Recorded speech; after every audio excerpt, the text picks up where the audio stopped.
So we're back. Welcome back, everybody. Thanks for those of you that watched my first video. I hope you enjoyed it, meeting the home crew. Now we're out here at the other farm where we actually have riding facilities. So that's an indoor arena, and the couple of outdoors are in front of me, but we don't use them obviously in this kind of weather. It is currently freezing rain and quite unpleasant. So I'm gonna go check on the horses that I have here, make sure their blankets are still quite waterproof. This is great weather to do that because the waterproofing on blankets sometimes does wear out. So we're gonna go check that out, and I'll take the opportunity to check all the horses and introduce you to them. Okay, so first horse that we're introducing you to, this is Serena. Serena is running away because she's in here with a group of mares that are quite marish, and she is my coming 7-year-old Hanoverian. Got her when she was actually pregnant with a filly that we're going to introduce you to next. So Serena here, Bay, she's about, I don't know, 15-2, and she's getting back into work. She was weaned, so she weaned her foal probably a couple of months ago now, and one of the other coaches and trainers here at the farm has taken her on because she'd like to do a full hunter season with her. So very lucky for her to have somebody who's dedicated to her, and really excited to see what she can do. She's got quite nice lineage. She's a very sweet mare, right, Serena? I know. Quite petite. So perfect for kind of a smaller rider. I think she's too small for me. I am a plus size rider, but took her on because her owner and breeder was downsizing. She's a good friend of mine, and it was just a good opportunity to get her, and also the baby that she was cooking. So right now I'm just checking the waterproofing. Oh, this is Coco. I used to own Coco as well. She was part of my riding school program a couple of years ago, and she ended up moving along to a family who could just have her for their own. She wanted a family herself rather than be a school horse, so that's what we did for her. Serena, where'd you go? Oh, she's over there. Let's go track her down. Okay, so with Serena here, when I'm checking the waterproofness of her blanket, I know, Mama, don't run away. You're fine. I check under the neck, in between the withers, and especially along that back and the bum to make sure she's nice and dry. She looks to be nice and dry, cozy. It's not super cold, so she doesn't need some layers. Here, have some cookies. So yeah, she looks good. Okay, on to the next one. As I'm walking down to the next paddock, I should mention that, yes, it is kind of drizzly, freezing, rainy, hovering around like 0 degrees Celsius.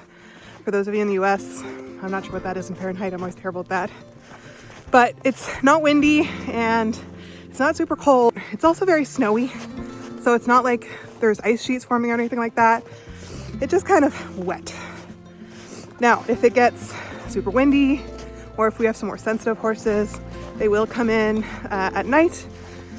Otherwise, they do pretty well as long as they have the correct blankets. All of these horses have hay 24/7. It works out quite well. They're happier to be out with their friends and cooped up in the barn where, you know, it gets kind of dark and damp. So yeah, just wanted to put that context out there in case there are people watching this that were a little worried about the comfort of the horses here.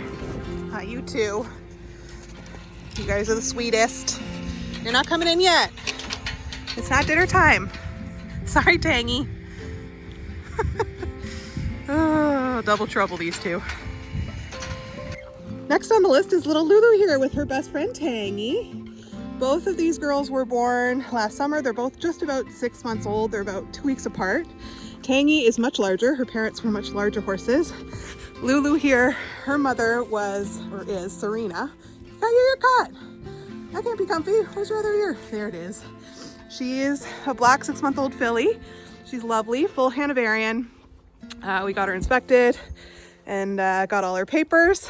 So she's living here because her bestie Tangy, their moms, when they foaled, went out together, became close friends, and I figure I would just keep them together. Tangy's owner is the other trainer at this facility, who owns most of the other horses and runs kind of the main part of the show program.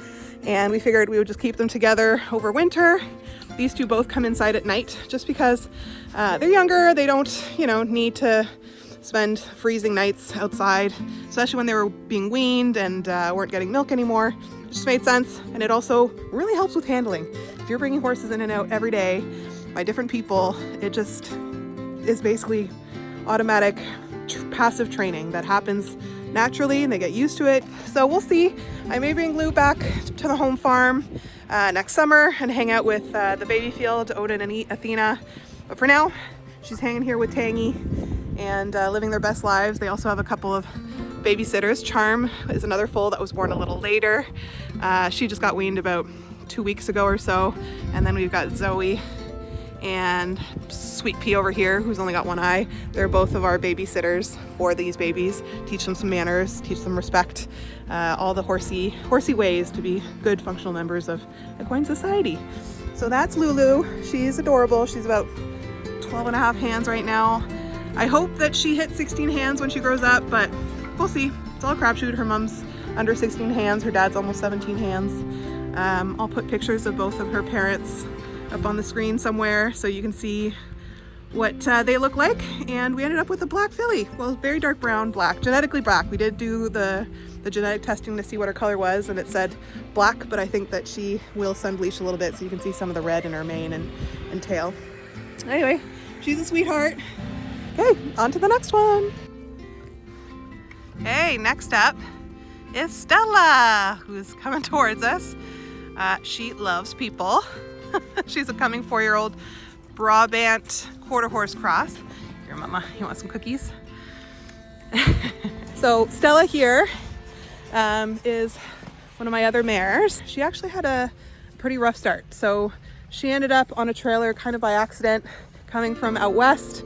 I think was separated from her mom pretty early and was in really rough shape. She was very sick, very skinny, total mess. And the friend of mine who reached out, who was shipping horses, who ended up with this horse in Ontario accidentally, showed her picture to me. She's very much my type in terms of a personal riding horse. I love the draft crosses. Oh, that's her half-sister Blue.